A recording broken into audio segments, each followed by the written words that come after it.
የጎረቤት ሀገርን ተጠቅመን እንኳን የራሳችንን በባህር ላይ የመጠቀም ዓለም አቀፍ ባህርን የመጠቀም በዩኤን ስምምነት መሰረትም እሱን እንኳን እንዳናገኝ ሁሉም በሚባል ደረጃ ጎረቤቶቻችን ጫና በማሳደር ይታወቃሉ። ኢትዮጵያ ለቀይ ባህር አዲስ ሀገር አይደለች። የኢትዮጵያ ኢኮኖሚ ግዝፈቱ ያደገ የሄደበት ፍጥነት በዚሁ የሚቀጥል ከሆነ ምናልባት 7 በቃ በተለያየ ደረጃ 7 ወደቦች ያስፈልጓታል። ኢትዮጵያ ብትጠይቅ አግባብነት ያለው ጥያቄ ነው ወደሚለው ወስደናል። በእኔ እይታ አግባብነት አለው። አሰብን እኮ እንድንጠቀም ስምምነቶች ነበሩ። የኛ ዛ ፕሬዘንስ አድ ቫልዩ ያደርጋል። አንድ ሁለተኛ ደግሞ ለነሱ አለኝታ ለነሱ ፕሮቴክሽን የደቃቅ አገር ኢቭል ኤርትራ አለኝታ ምን ሆነው እኛ ኢትዮጵያ ላለፉት 35 ዓመታት ታይቶ የማይታወቅ እድገት አዝመዝግባለች ምናምን እንደዚህ አይነት ሐሳቦች አሉ። ኖሮም ቢሆንስ ወደብ ቢኖርን ኖሮ እኮ ከዚህ ጥፍም ልንሆን እንችል ነበር።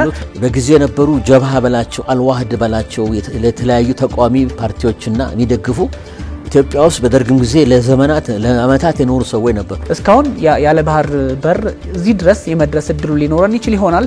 ከዚህ በኋላ ያለው ነገር ደግሞ ትሬንዱ ተቀይሯል። የማንም ሀገር ልበልህ እንደፈለገው የሚያስቆመው እንደፈለገው የሚፈትሸው እንደፈለገው የሚያላግጥበት ነው።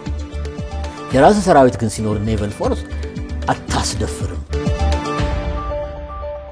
ተረስተልን ወደ ተመልካቾቻችን የተለያዩ ዓለም አቀፋዊ ጉዳዮችን በጥልቀት የሚዳሰው ኤንቢሲ ዓለም አቀፍ ተጀምሯል። የተለያዩ ሐሳቦችን እናነሳለን። የቀድሞ ዲፕሎማት ናቸው። የኢንተርናሽናል ሪሌሽን መምህርና ተመራማሪ እንደሆኑም ይታወቃል። በጆርጅ ዋሽንግተንና እንደዚሁም ደግሞ በኦሃዮ ዩኒቨርሲቲ እንዲሁም በሌሎች የአሜሪካ ዩኒቨርሲቲዎች ያስተማሩ ናቸው። ከዛም ባሻገር በፓሪስ የኢትዮጵያ ዩኔስኮ ቋሚ መልእክተኛ ነበሩ። በአሜሪካ የኢትዮጵያ ልዩ መልእክተኛም ነበሩ። አሁንም እንግዲህ በተለያዩ የሀገራችን ክፍሎች በሚገኙ ዩኒቨርሲቲዎች በአዲስ አበባ ዩኒቨርሲቲ ጭምር በፖለቲካል ሳይንስ መምህርነት ያገለገሉ ይገኛሉ። የማማከር ስራዎችንም ከሚዲያዎችም ከኮሙኒኬሽንም በጂኦፖለቲካ ጉዳዮችም ላይ በመስጠት ይታወቃሉ።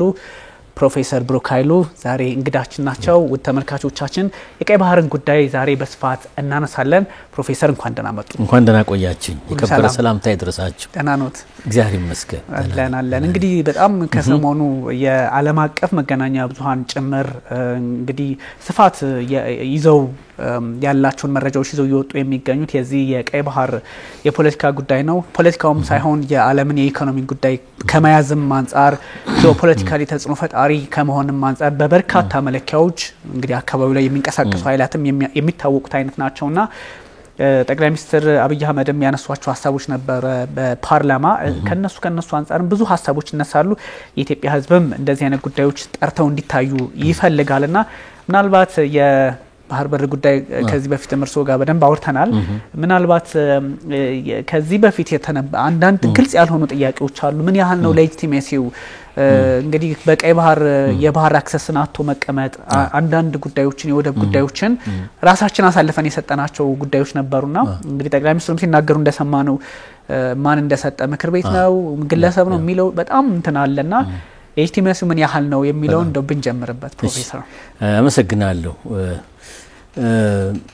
ሌጂቲሜሲ ያው ቅቡልነትን በተመለከተ ጥያቄው እኔ አለው ነው የሚለው በሚከተሉት ምክንያቶች። እንግዲህ ቀይ ባህር ኢትዮጵያ ለቀይ ባህር አዲስ ሀገር አይደለች። ይሄ ነው ልዩነቱ። ኡጋንዳ ወይ ሩዋንዳ ቢሆን አዲስ ሀገር ነው። ሩዋንዳ ወይ ኡጋንዳ ቀይ ባህር አክሰስ ሲኖረን ብለው ይጠይቁ ሌላ ታሪክ ነው። ኢትዮጵያ ግን ይቺ 34 ዓመት ዲስረፕሽን ነው እንጂ ከዛም በፊት ለሺህ ዓመታትም ከሮማን ኢምፓየር ጋር ከግሪክ ኢምፓየር ጋር ምንነግድበት ራሱ ኮይኑ ሳንቲሙ ይመሰክራል። ራሱ የነሱ ፊሎሶፈሮችን ሄሮዶተስ ሁሉ ሳይቀር ይመሰክራል ስለ ኢትዮጵያ ሕዝብ፣ ስለ ኢትዮጵያ መንግስት፣ ስለ ኢትዮጵያ ስርዓት ምን ያህል እንትን ክብር ያላቸው ጨዋ ሕዝብ እንደሆኑ ስንልማ ወደ መጽሐፍ ቅዱስም ወደ ቁርአንም እንመለሳለን።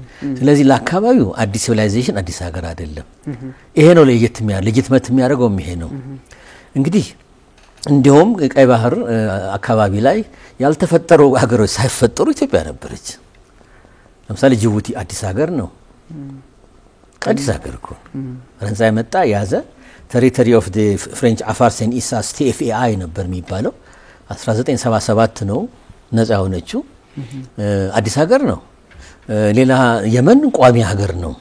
እኛም ከየመን ጋር ደግሞ ኢንተራክት እናደርግ ነበር። በድሮ በአክሱም ኢምፓየር ጊዜ ሁሉ ኤክስፓንሽን እና ኮንትራክሽን ስቴቶች አሏቸው ባለው የፖለቲካል ሙቀትና ቅዝቃዜ በዛ ሁኔታ ተገናኝተና በደም የተሳሰረን ነው እስከ ሀድራሞት ይሄ የተወሰነው ክፍል በተለይ ደቡብ በሙሉ ኦማን ድረስ የኢትዮጵያ ግዛት የነበረ ነው ስለዚህ አዲስ አይደለንም ከሳውዲ አረቢያም የተመሰረተው 110 ዓመት ቢሆን ነው turn of the century 1910 ምናምን 1920 ውስጥ ነው 20 ላይ ነው ይታይ አንድ ማን 100 ከ8 ወይ 10 whatever ቢሆን ነው ኢትዮጵያ ግን ምትጠራ ናት እንዲያውም ቀይ ባህርን በሚሊተሪ ምንታውቁ በሚሊተሪ ኔቨል ባህር ኃይላችን እንግዲህ በአዲሱ ሞተር በምን አይደለም እንግዲህ በሴሊንግ ሾፕ በምን ማለት ነው በኢትዮጵያ ንግድ መርከቦች ያው ትራዲሽናል የሆኑ ለሴንቸሪስ የሚመላለሱበት እንግዲህ ታይ ስዌዝ ካናል ገና ሳይመሰረት ማለት ነው እስከ ኢንዲያን ሳብኮንቲኔንት ድረስ ሁሉ የኛ መርከቦች የሚታዩበት እንግዲህ ቦሳሶ ፑንትላንድ ዞረህ ሶኮትራን አልፈ ሄደ እስከ ህንድ እንደገና ደግሞ በዛ ዞረህ በፐርሺያን ገልፍ እስከ ኦማን እስከ ባህሬን አሁን ካታር የሚባለው እስከ ፋርስ ስልጣኔ ጋር ማለት ፐርሻ ኢራን ማለት ነው ሶሻላይዝ ብናረግ ምንገናኝ ህዝቦች ነን ሁሉም በመጻፍቱ ተሰንዷል በታሪካቸውም ያወጡታል ኢትዮጵያ ህዝብ ጋር እንዲ ነው በሚል ሁኔታ ማለት ነው ለዚህ ነው ቅቡልነት የሚያደርገው አሁን ምንድነው እንግዲህ ማየት ያለብን ታሪካዊ ዳራ አለው ፖለቲካ ዳራ አለው ጀስቲፊኬሽን አለው ጂኦግራፊካል ደግሞ ያልክ እንደሆነ በጣም ቅርብነን ራሱ ምን ያውቁ አሁንም እቺ 60 ኪሎ ሜትር ዋኮ ኮሎኒያሊዝም ያመጣው ነው ኢትዮጵያን እንደ ቀፎ እንደማውጣት እንደ ጥለት ቀፈ የማውጣት ሁኔታ እኮ ነው ያለው እንግዲህ በበርሊን ኮንግረስ ስብሰባ ላይ ይሄ አካባቢ አፍሪካ ቀን ለሶስቱ ሀገራት በትኩረት ሲሰጥ ለእንግሊዝ ያው በርበራ ላይ አቋቋሙ ሱዳን ላይ ያሉ ግብጽም ነበሩ በነገራችን ላይ ቀደም ሲል ፈረንሳይ ያለች ቲኤፍአይን ዋና ጅቡቲ ተባሉ ሲመሰርቱ ጣሊያንም ኢትዮጵያ ሲሰጥ 1890 ላይ ከ1890 ድረስ ለምሳሌ 1977 ጅቡቲ እንደሌለ ሁሉ እስከ 1890 ኤርትራ የሚባል ሀገር የለም ባህረ ነጋሽ ትግርኛም በለው በአማርኛም በለው አሉላም እስከ መጨረሻው ገዢው ባህረ ነጋሽ ነው የሚባለው እንግዲህ ይሄ እንደ ስፌር ኦፍ ኢንፍሉዌንስ ለጣሊያን ሲሰጥ ቀርፈው አውጥተው ኮሎኒያል አስተዳደር ሲመሰርቱ ከምጽዋ ወደ ላይ ወደ አስመራ መተው ርዕሰ ከተማውን አስመራ ኮሎኒያል ካፒታል ሲቲውን አደረጉ ከዛም በደም ሲሪየስሊ ተቀምጠው የጣሊያን ካቢኔ ፓርላማውን በሚያውቀው ሁኔታ ማን እንበለው ብለው ነው የተነጋገሩበት ስም እንስጠው እንደ ባፕቲዝም እንደ ክርስትና ማለት ነው ስለዚህ ሁለቱ ትልልቅ እንትኖች ስሞች የመጡት አንዱ ሐሳብ የቀረበው ሳባ እንበለው ለምን ሳባ ኩዊን ኦፍ ሺባ ኢትዮጵያ ሌጀንድ ዋለች ለምን ሳባ እንደለው ሜን ቴሪቶሪ ሌላ መጣው ሐሳብ ኤሪትሪያ እንበለው ለምን ኤሪትሪያ ሬድ ሲ ማለት በግሪክኛ ኤሪትሪያን ሲ ነው የሚባለው በሬድ ሲ ላይ ወሰኑ ከዛን ቀንና ከዛ ኮሎኒያል አስተዳደር ጀምሮ እንግዲህ ኤርትራ ለብትል ተገቢ ነው ትክክል ነው ከዛ በፊት ግን የሌለ ነገር ነው ስለዚህ አሁን መጽሐፍ ላይ በስህተት የሚጻፈው ልክ ኤርትራ 1000 ዓመት 2000 ዓመት ኤርትራ የሚባል ሀገርና ህዝብ እንዳለ ተቆጥሮ ይሄ ስህተት ይመስለኛል ሳይንቲፊካሊ አለ ምን ነው ስትሪክትሊ ስፒኪንግ ከ1891 ወዲህ ነው ያውም በኮሎኒያል ግዛት 60 ዓመት ከዛ ነው እንግዲህ የነጻነት ትግሉ ምኑ ጀምሮ ነጻነት ደግሞ 34 ዓመት በፊት የተገኘው ለማለት ነው እና አሰብንም ስንመለከት ስለሚረዳ ነው ይቅርታ ወደ አንተ መልሰዋለሁ አብዛኑ ህዝብ ሚኖረው በኮሎኒያል አስተዳደሩ በሙሉ ጠቅልሎ ማለት ወደ ሃይላንድ ወደ ላይ ነበር ወደ ላይ ማለት የተለመደው 3 አውራጃዎች አሉ አሁንም የተለያዩ ዞባ ሪጅን ተብሎ ቢባሉ ቢከፋፈሉ የሐማሴን አካለ ጉዛይና ሰራይ ነው በዚህ ደግሞ ጋሽ ባርካ ነው በሱዳን ቦርደር ኦምሃጀር እና ቆቆርዳት አድርገህ ላይ ቀሮራ ምን አለ የሱዳን ጋር ያው እዛ ደግሞ አካባቢ ያለ ህዝብ ከሱዳን ጋር ሞር ግንኙነት አለው ይሄ ክርስቲያኑ ደግሞ ከኛ ጋር እንዳለ ሁሉ ማለት ነው ከሱ ጋር ነው እንጂ ይሄ ከምጽዋ ታች ጀምረ አሰብ ድረስ የመኪና መንገድ አልተሰራም የለም ስንት ነው 300 400 በላይ ኪሎ ሜትር ነው አሁንም ቢሆን ኢሬሌቫንት ነው ለሃይላንድ ኤሪትሪያ ለመቆጣጠር የሚከብዳል መርከብ ምንም ፖርት አክቲቪቲ ቢባል ምጽዋ ላይ ነው ተተኩሩ አሁን እንኳን ራሱ ለስራ ነጻነት ከወጣች በኋላ አሰብ ላይ ብዙ መርከብ ኮል ፖርት የሚያደርግ የለም በኢትዮጵያ ጊዜ በጣም ሂውጅ ሀገር ስለሆነ ሀገራችን አሰብን ሞር እንጠቀማለን ምጽዋንም ለሰሜን ኢትዮጵያ እንጠቀም ነበር እና ታሪካዊ ዳራውና የስልጅትመት ያደርገው እንግዲህ ልጅትመት ሲያደርገው ምንድነው ወደ አንተ ስመልስ ምንድነው ኢትዮጵያ ብትጠይቅ አግባብነት ያለው ጥያቄ ነው ወደሚለው ወስደናል በኔ እይታ አግባብነት አለው ለምን ዝርዝሩን እንነጋገራለን። the way it was decided ፌርነስ የጎደለው ፍትሃዊነት የጎደለው ስለሆነ ያ እዛ ላይ ነው እንግዲህ ትልቁ ነጥብ የኢትዮጵያ መከራከያ ነጥብ የሚሆነው ማለት ነው። ከዚህ ከሌጂቲሜሲው አንፃርም እኔም ጥያቄ ይሄን ነበር ተከትሎ ሊመጣ የነበረው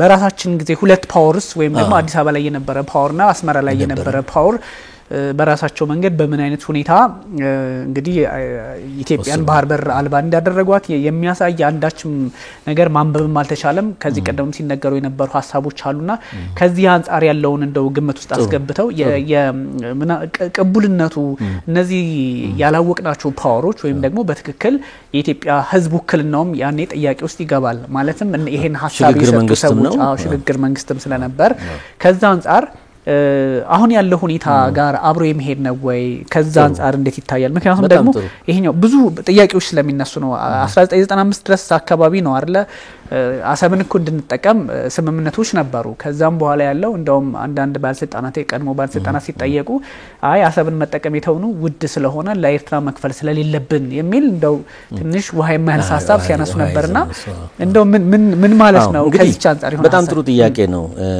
የበፊቱንና የአሁኑን አንደርስታንድ እንዲገባል ለማድረግ ወደ ኋላ እየፈተሽን መመላለስ የግድ ይላል። አግባብነት ባለው ሁኔታ ዝም ብሎ ለመመላለስ ሴክስ አይሆንና እርግጥ ነው 30 ዓመት ውጊያ ተደረገ። መጨረሻ ላይ በምን ተጠናቀቀ? መሀል ሀገር ያው ቲፒኤልኤፍ በስልጣን በመቆጣጠር ያው ሻዕቢያ ወይም ፒኤልኤፍ ጋር አንድ ሆነው የሚንቀሳቀሱት እንደ አንድ ሳንቲም ገጽታ ሁለት ገጽታ ሆነው ያም ያን ያዘ ይሄም ያዘ ግንኙነታቸውን ጀመሩ። እንግዲህ ማወሰነው እንዴት ተወሰነ የሚለው ላይ እኔ ትንሽ ለኢትዮጵያ መንግስት ቢሄቪየሮች መናገር እፈልጋለሁ። ኢምፔሪያል ነው፣ ዴካደንት ነው፣ አድሃሪ ነው የሚለው እንትን እላለሁ። የፈለገው ይባል ኢኮኖሚክ ሲስተሙ ፖለቲካል ሲስተሙ ሊሆን ይችላል። ነገር ግን በነጻፊ ትእዛዝ አክሊሉ ጊዜ ከሳቸውን በፊት ጻፊ ትእዛዞች ወልደ ዮሐንስ ጻፊ ትእዛዞች መኮንን ምትላቸው በሙሉ ኢትዮጵያ የሚገርም አይነት ሰነድ አያያዝ ዘዴ ያላት የካቢኔ ውይይቶችና ውሳኔዎች በሙሉ አሁንም አሉ። እዚህ ጉዳይ ላይ ግን የለም። ስለዚህ መንግስት ለመንግስት ነው ያደረገው ወይስ ሊበሬሽን ፍሮንት ብሎ ራሱ የሚጠራው መንግስት ተቆጣጠረው በፓርቲ ደረጃ አቋም ወስዶበት ቀደም ሲልም ኤርትራ ነጻነት እናቃለን በሚል ነው በዛ ደረጃ ነው የተቋጨው የሚለው ትናንት ራሱ ትልቅ ዱብዳ ነው በጠቅላይ ሚኒስትሩ የተነገረው። ማለት በግልጽ ነው የተቀመጠው። ምንም ነገር ፈልገን አጣን ነው። አትሊስት አንድ ነገር መኖር ይጠበቃል አይደለም እንዴ? አላገኘ ራሴ አውስ ሾክድ አትሊስት አንድ አይነት ካቢኔ the former prime minister ተሰብስበው በቃ እሳን በተመለከተ እንዲያርገናል ለዩናይትድ ኔሽን እውቅና እንዲሰጣት ወሰንን። ኦኬ ጠቅላይ ሚኒስትሩ በመሩት ስብሰባ ደብዳቤ ይጻፍ አንድ ነገር ማስረጃ ይኖር የለም። ስለዚህ በምን ደረጃ ነው የተደረገው? ፓርቲው ራሱ ቲፒኤልኤፍ ተቀምጦ ነው የወሰነው ብቻውን ፍታ ኮምፕሊ ጉዳዩ ኢትዮጵያን አይመለከትም ነው። ለህዝቡ ቀርቧል አልቀረበም? መቅረብ አይገባውም? ይገባዋል። ሴንሲቲቭ ኢሹ ነው አይደለም? ሴንሲቲቭ ኢሹ ነው። የብሔራዊ ደህንነትና የአንድ ሀገር ህልውና አፌክት ያደርገዋል፣ በደንብ ያደርገዋል። በነገራችን ላይ በዚህ ብቻ አይደለም። እነ ፕሮፌሰር አስራት እንደው የመሳሰሉ ሰዎች እነ ዶክተር ያዕቆብም ከዛ በኋላ ሌሎችም እኮ በምን አይነት ሁኔታ የሚለውን ስብሰባው ላይ እኮ ፕሬዝዳንት ኢሳያስ አፈወርቅ አካባቢ ተቀምጠዋል መሰለኝ ፕሮፌሰር አስራት ያነሱት ይሄንን ነው። እንዴት ነው ኢትዮጵያ ያለ ውሃ በር የሚለው ነገር በቁጣና ባልሆነ ሁኔታ ነው ምላሽ የተሰጠው። ምን ማለት ነው? ግልጽ ነው አይደለም? በዛ አላበቃም። የኤርትራን ጉዳይ ማንሳት በተለይ ከ91 እስከ ያው ዲፋክቶ ነፃ ሆነ ኤርትራ ራሷን ችላ 93 ደግሞ 2 አመት ቆይታ በኋላ ሬፈረንደም ከተደረገ ዲጁሬ በህጋዊነት ካገኘች በኋላ ስለ ኤርትራ ጉዳይ ነው ሀበር ጉዳይ ማይጠየቅ አይነክ የነበረ ጥያቄ ነበር። ዩኒቨርሲቲም አካባቢ የተሞከረው ጥያቄ በምን እንደተጠናቀቀ እናውቃለን ሁላችን። 42 ወጣትና ጎምቱ መመራን የተባረሩበት አንዱ ምክንያት የዚህ ቂም በቀል በለው እልህ በለው ምን አገባችሁ በለው የኤርትራን ጉዳይ ማንም የማንሳት እኔም በተወሰነ መልኩ እንደምናውቀው ማይነሳ ጉዳይ ነበር ስለ ኤርትራ አይደለም። ሚዲያው ለምሳሌ ኢትዮጵያ ሀበር ያስፈልጋታል ማይነካ ጉዳይ ነው። እንደ ጸረ ሰላም እንደ ጸረ ኤርትራ አንድ ያነሳው አካል ያነሳው ግለሰብ ተማረም አልተማረም ገበሬም ሆነ ፕሮፌሰር ሆነ ማይነካው ይሄ የሚያሳይ ምንድነው ጉዳዩ ላይ ምንም እንደ ኳራንቲን የተዘጋበት ሁኔታ ነው። ይሄ ሆኖ እንዳለ የ91 እስከ 97 ያቺ ሾርት ተርም ባጭሩ ለማቅረብ ይሄ እፍፍ የተባለበት የፍቅር ጊዜ ነው በሁለቱ መካከል ባንድ መጓዝ ባንድ ማለት እሱ ጥሩ ነው አሁንም ወንድሞቻችን ኤርትራን ምን ችግር አለው ግን ከልክ በላይ የሆነ ግንኙነታችን ደግሞ ይሄ ዝም ብሎ እንትን አይደለም ኢትዮጵያ እኔ ጋራ የታገል የብቻ ሆነች ኢትዮጵያ ውስጥ ያለ ምንም ሪስትሪክሽን ኤኒ ኢኮኖሚክ ኢንትረስት ያለው ኤርትራዊ ቢዝነስማን ለምን ሰሩ አይደለም ይስሩ ግን ፌር ነው ወይ ነው ጥያቄው ለምን the other side one sided ነው ኢትዮጵያ ሄዶ ኢትዮጵያ ነጋዴ ቢዝነስ የከፈታለ ያለ ምንም ስጋት ኤርትራ አስመራ ገብቶ ወይ የተለያዩ ከተሞች ሄዶ ሾፕ ከፍቷል ፋብሪካ አቋቁሟል ባንክ ከፍቷል ሆርን ፋብሪካ የሚባል ባንክ ታውቃለ መጨረሻ ልክ ልልስ ነው ማን ነው እስቲ አንድ ምሳሌ አንጣልኝ ኤርትራ ሄዶ ኢትዮጵያን ቤዝድ ኢንትረስት ግሩፕ የሆነ ቢዝነስ ኮሚኒቲው እዛ ይሰራ እዛ ኦፍ ሊሚትስ ክልክል ነው ይሄ ነበር ቁጭትም በኢትዮጵያኖች መካከል ይፈጥር የነበረው ምን አይነት አሰራር ነው አታንሱ ዝም በሉ አላየንም አልሰማንም አትናገሩ ኢትዮጵያ ውስጥ ደግሞ ኢትዮጵያ ተበደለች አንፌር ሆነ ፕራክቲስ አለ ኢሊጋል ሆነ ዶላር መዘርዘር ሁሉ ነበር በግልጽ ሱቆች ነበሩ ኤምባሲው ኢንቮልቭ የነበረበት በጊዜው ያን ካነሳ ጋዜጠኛ አንተ ታውቃለህ ደርሰም ላደርትም ትችላለህ ብዙ እርምጃ የሚያስወስድበት ሁኔታ how dare you በመንግስት ባለስልጣናትና በመሪው ፓርቲ ጥያቄ የሚያስነሳ የነበረበት ሁኔታ ነው ዝም በሉ የፈለጉትን ያርጉ የሚል ሁኔታ ነበር ስለዚህ ይሄ ራሱ ትክክል ነው ወይ is it relations between two sovereign countries ጥርጣሬ ውስጥ ይከታል ማበማ ኢንፍሉዌንሰር ወድቋል በተጨማሪ ደግሞ የማንን ኢንትረስት ይከላከል ነበር the other side እኮ ምንም ነገር የለም ስለ ኤርትራ ምንም ትንፍሽ አትልም እዛ ሜዳ ትንቀሳቀስም እዚህ ግን የለም ሌላ ደግሞ የሚያሳይ even Eritrea as a new young nation ነፃ ወጣች ፋይን ስትንቀሳቀስ ማልኮ ኢትዮጵያ ሪሊ ካልረሳን በስተቀር በጊዜ የነበሩ ጀብሃ በላቸው አልዋህድ በላቸው ለተለያዩ ተቋሚ ፓርቲዎችና የሚደግፉ ኢትዮጵያ ውስጥ በደርግም ጊዜ ለአመታት የኖሩ ሰዎች ነበር እነሱ ራሳቸው እየተለቀሙ ሲወሰዱ አንዳንዶችም አሳሲኔት ሲደረጉ ምንም ነገር የለም የኤርትራ ኢንተሊጀንስ መዋቅር ኢትዮጵያ መጥቶ መዋቅሩን መረቡን ጥሎ ሲንቀሳቀስ የራሱ እስር ቤት ኖሮ ሲንቀሳቀስ ሰው ሲጠፋ እስከ ህይወት መጥፋት ድረስ ምንም ነገር ትንፍሽ የለም ይሄ ነው እንግዲህ ኢትዮጵያ ቁጭት ያኔ ሁሉም ሚገባ ገብቶት ምን አይነት ነገር ነው የሚል ደረጃ ነው በዚህ አይነት ሁኔታ ነው ውሳኔ ተደረገው ልጅትመት ውሳኔ መደረግ ይገባው ነበር አይደለም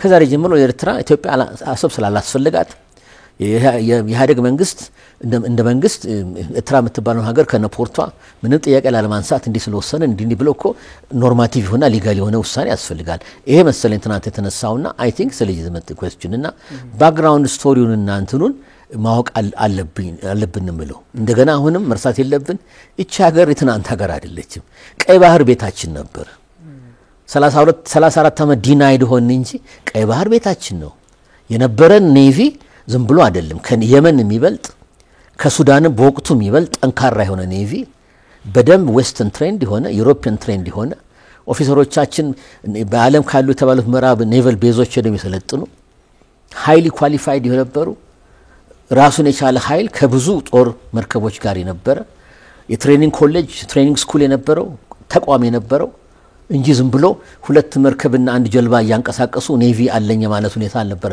ማንም ይመስክር በዛ አይነት ሁኔታ ነበር ማለት ነው ትክክል ነው ፕሮፌሰር እንደዚህ አይነት ነገሮች ይሄ ሁሉ ታሪክንም ቀደም ሲል የነበረው እንግዲህ አስተዳደርም ያደረጓቸው ነገሮች በተለያየ መለኪያ ልክ ነው አይደለም የሚለውን ሰውም በደንብ ማወቅም አለበት አንዳንዴ ድፍን ያሉ ነገሮች ናቸው የምንመለከተው በግራም በቀኝም የሚነሱ ነገሮች እነዚህን ሁሉ ግምቱ ሲገቡ እንግዲህ ይሄ የጂኦፖለቲካሊ አንዳንዴ አለመታደል ሆኖ የሚታፈኑ ሀገራት አሉ እኛ ደግሞ 60 ኪሎ ሜትር ቅርብ ርቀት እንደው እስከ ደብረዘይት ምናምን በያየኑ እንደዚህ ሆነን ባየር ከፍ ባል ቁጥር እኮ ታየዋለህ በነገር ሄሊኮፕተር ከፍ ስትል ታየዋለህ ገርማ ስለዚህ ይሄን እንኳን አትሊስት የትራንዚት ስቴት የሚባለውን እንኳን የጎረቤት ሀገርን ተጠቅመን እንኳን የራሳችንን በባህር ላይ የመጠቀም ዓለም አቀፍ ባህርን የመጠቀም በዩኤን ስምምነት መሰረትም እሱን እንኳን እንዳናገኝ ሁሉም በሚባል ደረጃ ጎረቤቶቻችን ጫና በማሳደር ይታወቃሉ። የምናውቃቸው ኃይላት ሞር ኤርትራ እዚህ ላይ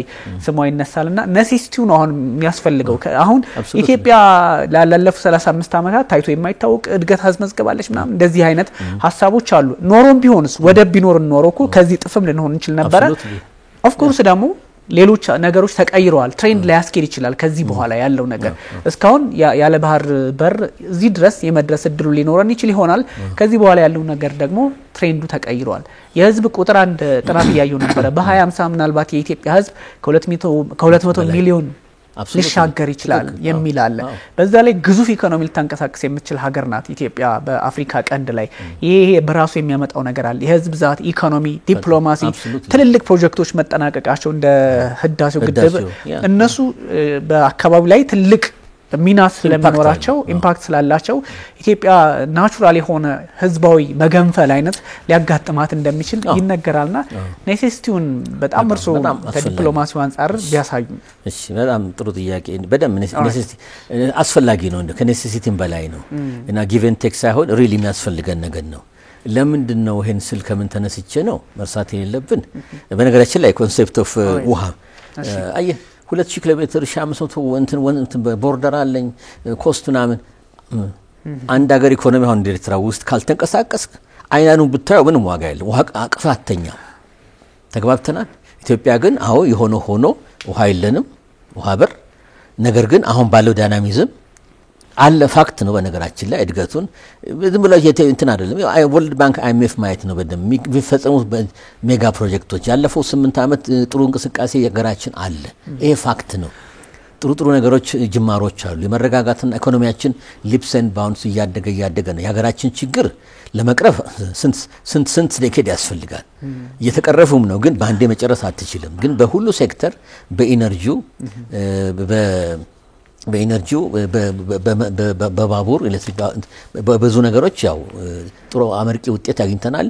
ቀጣይም ፕሮጀክቶች ብዙ አሉ። በእርሻውም የፉድ ሶቨርኒቲን አንርሳ። ይሄ ፋክት ነው። ሄዶ ማየት ነው። ያው ከተማ ወጥቶ ማየት ነው። እንግዲህ ማይታመን ከሆነ ሄዶ ማየት ነው። ፋክቱ ማየት ነው። ካንትሪ ሪፕሬዘንታቲቭ እኮ አላቸው። ማሞኛ ለፈረንጅ በደም የኢትዮጵያ መንግስት ይሄን አለ ኦኬ ቬሪፋይ ያደርጋሉ ሄደው። ስለዚህ እንደዚህ ብሎ መንግስት መጠራጠር አባዝ ያለብን እንጂ ሌላም ቬሪፋይ ማድረጊያ መንገድ አለና በምግብ ራስን መቻል ብዙ የተጀመሩት መርከቡ አሁን የፈርቲላይዘሩ ፕሮጀክት ጌም ቼንጀር ነው። ገበሬውን ራስን በምግብ መቻል አሁን በአፍሪካ አህጉር ብቻ 2 ሀገራት ነው ያሉት ቤዚካሊ። ናይጄሪያም 2023 ነው ዳንጎቴ ለሀገሩ ለናት ሀገሩ ፈርቲላይዘር ኩባንያ ያስመረቀው። ሞሮኮ 3ኛ ኢትዮጵያ ትሆናለች፣ 2ኛ ናይጄሪያ፣ ኢትዮጵያ 3ኛ ናት። አብዛኛው የሶቪየት ህብረት አሜሪካ በምግብ ራሳቸውን የቻሉ ዓለምን ይመግባሉ። ዩክሬን ስንል ዊት ፕሮዳክሽን ላይ መሳሰለው በዚህ በፈርቲላይዘር ነው ለያንዳንዱ ግብአት አርገን የምትጠቀምበት። አሁን አሜሪካ እና ካናዳ ላርጀስት የተባሉ ፈርቲላይዘር ኩባንያዎች ፕሮዲዩሲንግ ኩባንያዎች አላቸው እና ኢትዮጵያም በ2 ዓመት በ3 ዓመት ራሷን ከቻለች በኋላ የአካባቢውን ሁሉ እንትን ማለት ትችላለች፣ መመገብና መሸጥ ትችላለች። እንደገና ዋጋውን ኮንትሮል አረከው ማለት ነው። አሁን እኮ በገፍ ክሬዲት ሳይከተት በበልክ ይመጣና ጅቡቲ ፀሐይ መታውና ወይም ኤክስፓየር ሊያደርግ የተቀረበ ይሆናል። ያ ተሰፍሮ ከብዙ ነገር ጋር አፈር ጋር ተቀላቅሎ እንደገና ወደ ገበሬው እስኪመጣ ስንት ወር ይፈጃል። እንደገና ተሰፍሮ እንደገና ወደ ገበሬው እስኪመጣ ዋጋው ደግሞ ይጨምራል። ለምን የመርከብ አለ፣ የዲዝል ናፍጣ ጉዳይ አለ፣ ምን አለ ማስመጫው አለ። ራሱ ኮንትሮል አታረገውም ዴስቲኒን። አሁን ግን እንዲህ አይነት ሜጋ ፕሮጀክቶች ዴስቲናችን አትሊስት ራሳችን እየሰፈር ለገበሬው ያቀርብን ኢምፓክትፉል የሆነ ይሄ ላንድ እርሻ ለውጥ እናመጣል ማለት። ስለዚህ ውሃውን በተመለከተ አስፈላጊ ነው። ግን አንድ ሀገር በሀገሩ ምን እየሰራ ነው? ኢትዮጵያና ኤርትራን አወዳድር። እዛ ጊዜ እንደቆመ ነው በሙሉ ማለት ይችላል። አዲስ ነገር የተመረቀ አለ፣ የተሰራ ነገር አለ። መንገድ ማይክሮ ዳሞች ይሰራሉ which is good ጥሩ ነው። ማይክሮ ናቸው። ሜጋ ነገሮች ሜጋም በግድ መስራት የለባት ግን አስፈላጊ ነገር ሲሆን እንደገና የህዝቡ ፖፑሌሽኑ እየወረደ መጣ። ለምን ፍልሰቱ እዚህ አዲስ አበባ ኢትዮጵያ ድረስ ስንት ኤርትራዊ ይመጣው አይደለም? ለምን ነው የሚመጣው? ለምንኛው ወደዛ አንሄድም? በነገራችን ላይ ለምን አንሄደው? there is no future እናቃለና የትኛው ስራ እድል ነው የኤርትራ መንግስትም ደግሞ ሶርት ኦፍ ሆስታይል አይቀበልም እዛ ኤርትራ አይደል ትቀጠር የትኛው ስራ የትኛው ኩባንያ ኤርትራ ፈርስት ነው አስበው ስለዚህ የኛ ሰው የመን አሻግሮ በሊቢያ አድርቆ የሚያሳዝን ነው ወይ ሳውዲ የተለመደውን ቺፕ ሌበር ይሸጣል ያው ውሃ ሰነባሪ የተበላይ የሚያሳዝን ነው ህይወትን ያጣል እንጂ ለምንድን ነው ወደዛ ፍሎ ማንሄደው አንሄድማ ተስፋ የለው ለምን የመሬት እንሄዳለን ስርዓት ላይ ተቀጥሮ ይሰራሉ ተላለ ኤርትራኖች ለምን እዚህ ይመጣሉ አንድም ነፃነት ነው ሁለትም በኢትዮጵያ ከቤተሰባቸው ጋር ለመቀላቀል ድልድይ አድርገው ነው የሚጠቀሙት ቦሌ ቆመ ማየት ነው በየቀኑ ሊትራሊ በፋሚሊ ሪኢንቴግሬሽን ፕሮግራም ወደ ስዊድን ወደ ጣሊያን ወደ ለንደን በርከት ያለው የኤርትራ ዲያስፖራ ባለበት ሀገራት በደንብ ነው ኮርተ ነው በቦሌ የሚሄዱት በስደተኝነት እዚህ መጥተው ኢትዮጵያ መንግስት አልከለከለም እኛ አልከለከለም እሰይዱ ይቀላቀሉ ግን ፍሎው እንደ ሄሞሬድ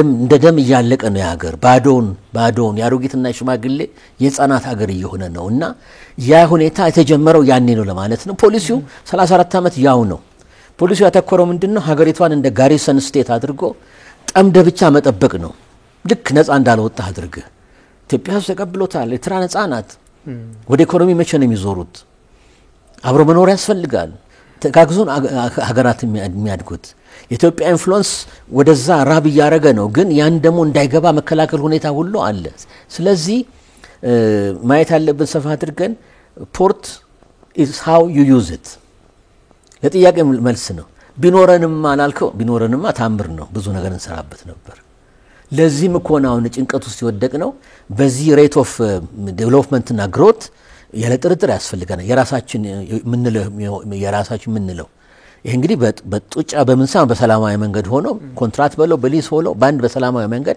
ምናረጋው ምክንያት ነውና ለምን ስትደም ምክንያት አለው ዩናይትድ ኔሽን እንክሎስም ሆነ ዩናይትድ ኔሽን ብዙ ሪሰርች ተደርጎበታል ላንድ ሎክድ ሀገራትና አክሰስ ያላቸው ኢኮኖሚክ ድገት ይታይ ከጅቡቲን ጀምሮ አሁን 95% ባንድ ሀገር ነው የምንወጣው ይሄ ትልቅ ሪስክ ነው በነገራችን ላይ አንገታችንን ነገ ጅቡቲያን ነገር ቢሆን ቀጥ ነው ምንድነው ይሄን መርሳት የለብንም ጅቡቲ ባለች በላት ቀጥል ትችላለች የፖለቲካ መሽግግር የምርጫ ሁኔታ መሪዎች ያረጃሉ you know አንድ ሰሞኑን አንዳንድ ነገሮች ሰምተናል ጅቡቲ ያለውን ችግር ከሚሊቴር ጋር ከምን ጋር አንድ ነገር እኮ ቢሆን እኛን የምንጠቃው ያኮ ትንሽ ሀገር ነው መተንፈሻ 4-5 ሌላም ፖርት አላቸው ኤግዚስት ለማድረግ የኛ ግን ኤቭሪቲንግ እዚ ተዘጋ ማለት ነው ኮስት ኦፍ ፕሮዳክትስ ኮስት ኦፍ ሰርቪስስ ሁሉ ነገሩ ባንዴ ሰማይ ነው የሚመታው ማለት ነው ስለዚህ ቨልነራብል ነን ማለት ነው እኛ ስለዚህ ስታዲዎችና ሪሰርቾች የሚያሳዩት አክሰስ ቱ ደሲ ያላቸው ሀገራት ብዙ ገንዘብ ሴቭ ያደርጋሉ unnecessary port expense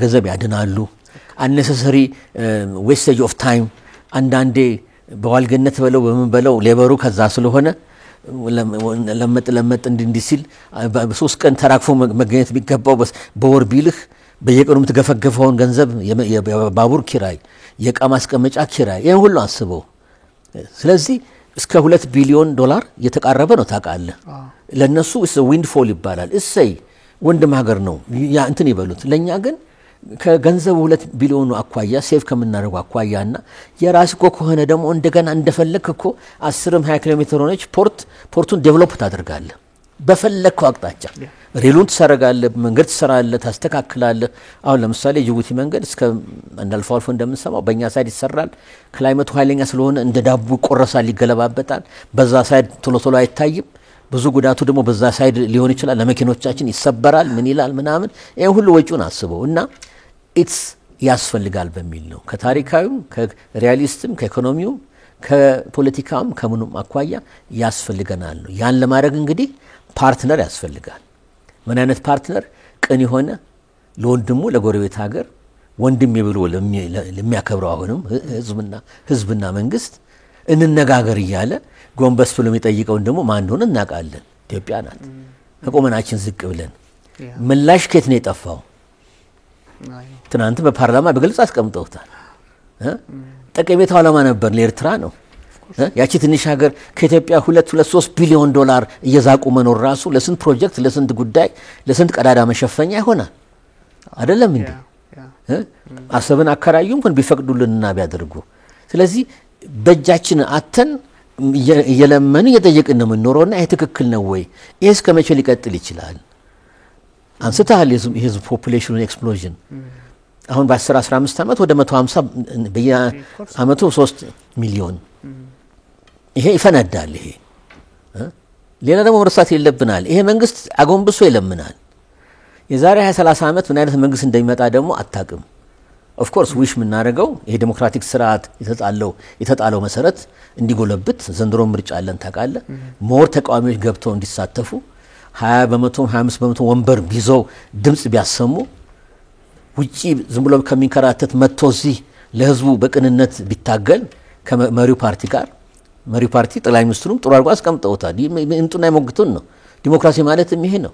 ሞቅ ይላል ፓርላማው ክርክሩና ምኑ አይደለም እና በዚህ አይነት ሁኔታ ይሄድን ነውና ተስፋችንም 30-40 ዓመት በዚህ ሁኔታ ነው ግን ይቀጥላል በሚል ግን you will never know ምን አይነት ገቨርንመንት እንደሚመጣ። ስለዚህ ነጥብ መሰለ ለኤርትራኖች ራሳቸው አደጋ ነው ይገባቸዋል መሰለኝ። እንዲህ ሲከላከሉ ጀለስሊ ሲከላከሉ ኦፍ ኮርስ የኛ ነው በሚል ነው ተግባብተናል። ሲከላከሉ ምን እንደሚያጡ መርሳት ይመስለኛል።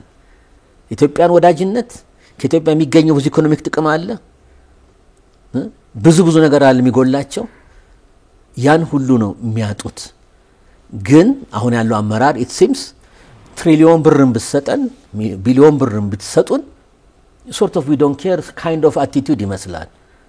ያ ለምኑ አንሰማችሁም እንሰማለን። ስንት ጥናት ነው ከ8 ዓመቱ ራፕሮሽማ ዴታንት በኋላ ያው ጠቅላይ ሚኒስትር አብይ ሄደው ከመጡ በኋላ ሰው ነው በደስታ የተቀበለው የነሱም ኤርትራም ሰው ሳይቀር በቃ ይሄ ነገር በሚል ቀረበ ፕሮጀክት ቀረበ። ትናንትም እንዳሉት ቡሬ ድረስ ተሰራ።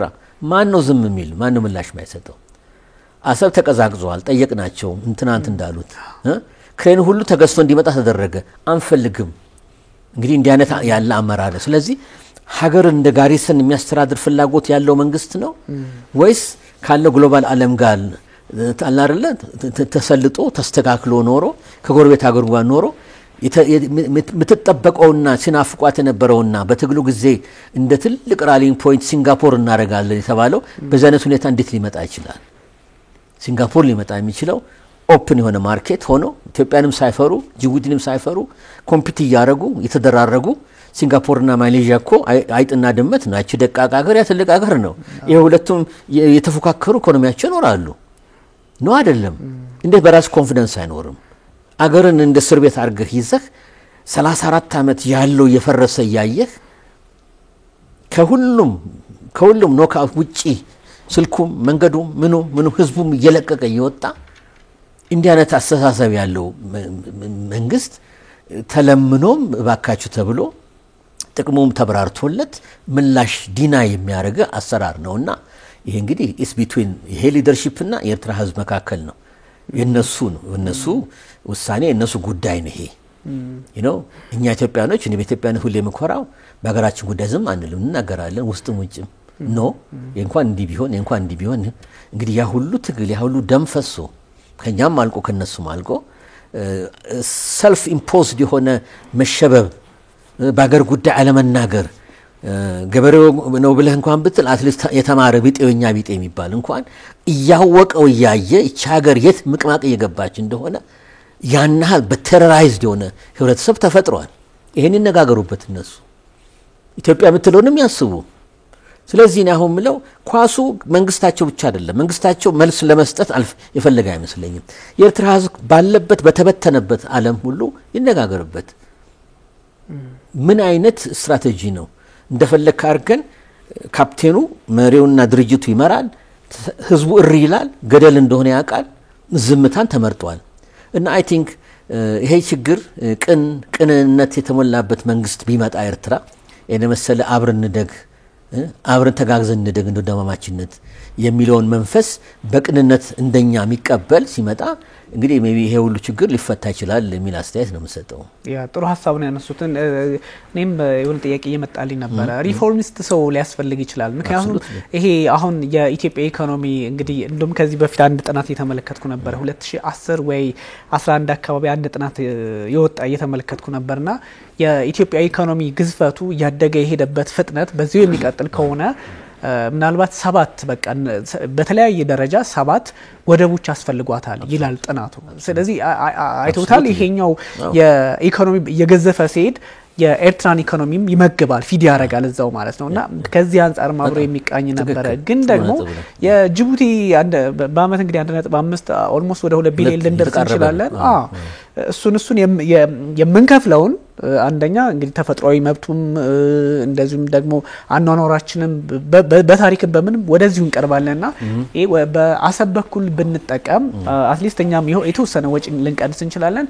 ሲቀጥል ደግሞ ሪፎርሚስት የሆነ አስተሳሰብ ያለው ፖለቲከኛ ኤርትራ ውስጥ ቢኖር ኖሮ ለጅቡቲ የሚሰጠው በቢሊዮን የሚቆጠር ዶላር ወደ ጎረቤት ኤርትራ ነበር ሊሄድ የሚችለውና እንደዚህ አይነት ቀያሪ ወይም ደግሞ በበጎ ሊመለከት የሚችል ፖለቲከኛ ቢኖር አትሊስት የራሳቸውን ሀብት ይወስዱ ነበር። ይሄ ትልቅ ኢኮኖሚ ያላት ሀገር በአፍሪካ ቀንድ ፕላስ ደግሞ ያን አጋጣሚ ሲኖራት ደግሞ ትልቅ ነገር ይኖረው ነበር። በተፈጥሯቸው ግን አያምኑም ይመስለኛል። ፕሬዚዳንት ኢሳያስ አፈወርቂ ከአረብ ኤሚሬቶች ጋር ስምምነት ነበራቸው አይደለ? ሁቲዎች 2011 ላይ የመን ላይ እንትን ሲሉ ከዛው ተሻግሮ ለመምታትና ምን ለማለት ሳውዲና ዩናይትድ አረብ ኤሚሬቶች አብረው እንትን ሲሉ 9 ሀገራት ናቸው። ኦፍ ኮርስ በዛ ጊዜ እንቅስቃሴ ሰጧቸው። ሁቲዎችንም ደግፈው ያውቃሉ ባይዘው እኮ ኢሳያስ ሰጧቸውና 2021 ላይ ደግሞ ከ4 ከ3 አመት በፊት ውጡ። ሰውም አያምኑም በባህሪያቸውና እንዳሉት ምናልባት ይሄ በጣም በቃ ጨዋታ ሊቀይር የሚችል አይነት ወጣት ለየት ያለ ነገር ካልመጣ ሰዓት ቆሟል ሲሉ ቅድም እንትን ፈገግ አሰኝተው ነበርና እንዴት ያዩታል? ይሄን ትልቅ ጥያቄ ነው። በጣም ለውጥማ ሰው ልጅ በተስፋ ነው የሚኖረው። ሀገር ግን ተስፋ ያላት ሀገር ስትሆን በጣም ቆንጆ ነው። እኔ ለኤርትራ ወንድሞቻችን አዝናለሁ። እኔ አሁን በሀገሬ እኮራለሁ። ለምን እመጣለሁ እሄዳለሁ እንደፈለኩ። እስቲ ይችላሉ እሱን ያሳዩኝ እስቲ አዲስ አበባ አስመራ ገብተው ተቃዋሚ የነሱ ድርጅቶች ሆነ እንኳን ተቃዋሚ መንግስት ደጋፊ ሆነ ትንሽ ክሪቲካል የሆነ ቲቪ ሰጣን መግለጫ የት ነው የሚደርሰው? ገብቷል አባባሌ ያሳዝናል። እንግዲህ ምንድነው አሁን ለጠየቀው እድል ኤርትራ አላት፣ ኢትዮጵያ አላት፣ ጅቡቲ ሁላችንም እድል አለን። ደወይ ቀደም እንዳልኩት ያን እድል ተግባራዊ ማድረጉ ላይ የተለያየ አቅጣጫ እንከተላለን። አሁን እነሱ መንግስት የሚከተለው በቃ ጨለማ ጉዞ ነው። በቃ አገርን ብቻ ማስከበር ብቻ፣ ከዛ ውጪ ለወደፊት እንኳን ኢንቨስትመንት አናይም።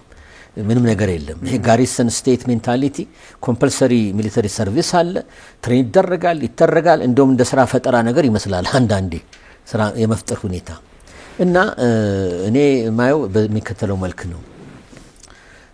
የኢትዮጵያ ኢኮኖሚ ከሱ ሊጀምርና እያደገ እኔ እንዴት መሰለህ የኢትዮጵያ ኢኮኖሚክ እድገት ሎኮሞቲቭ ነው፣ ማይቆም ባቡር ነው። ትክክለኛ ሀዲድ ውስጥ ገብተናል። መንገራጨች አለ፣ ግን ትክክለኛ መንገድ ውስጥ እየሄድን ነው። ጥሩ እያደግን ነው። የኢትዮጵያ እድገት ኤርትራኖች ወደዱም ተቀበሉም ጅቡቲም ሆነ ሌሎችም ሆኑ ደቡብ ሱዳንም ሆነ ምን ሆኑ ሱዳንም ሆነ እንደ ኦርቢት እንደዚህ አሽከርክሮ ወደኛ ነው የሚስበው። ለምን? ኢኮኖሚ እንትናችን ስትሬንት ናቸው እሱ ነውና። በምሳሌ ላንጣልና መለሳለሁ። አሜሪካና ሜክሲኮን ወሰድ። ለምን ነው ሜክሲኮኖች በሚሊዮን እዛ የሚገቡት?